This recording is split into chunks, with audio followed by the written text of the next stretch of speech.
artista. El arquitecto de las letras, desde Del Rey Records. Prendido, la calle está prendida. Al tiro, si te guacha la tira. Prendido, la calle está prendida. Rap tiro y reviento la bocina. Ya se me hizo costumbre andar prendido como la lumbre. El más hasta donde llega, esperen que la zumbe. Prendan bocinas para que mi rap retumbe. Y aunque les duela, está cabrón que me tumbe. Hoy salgo bien pesado de flow. El maestro de Do School junto con RTO. Siempre en acción, con el micro en on.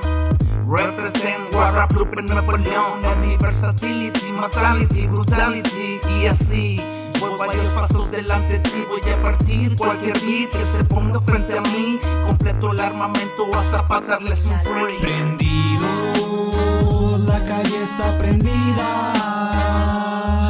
Al tiro, si te guacha la tira.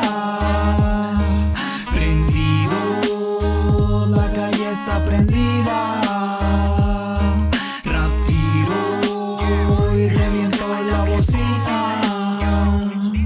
Otra vez el Arad en otro tema de rap. Se juntaron los de siempre como Snoop y Tupac. Queremos quedar leyenda, queremos dejar legado. ¿Cómo vas a criticar si tú no estás de este lado? Esto de a diario, las letras se componen por sí solas. Mi libretas son las balas y mi boca la pistola. Pero no cualquier calibre, compa, y no quiera calarse. Soy calmado, no dejado cuando tratan de pasarse. Tengo el estilo que no tienes tú, por eso homie lo trepo a YouTube. Si tú le dudas, ya no es mi problema, mi lema lo cumplo como de que no.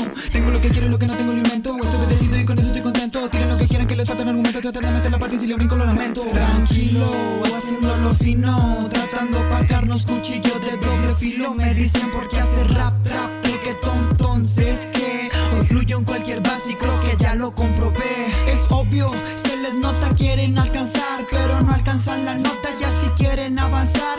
Si me monto en la base del género es que soy músico. Ya sé por qué no pegan, aburren a su público. Prendido, la calle está prendida.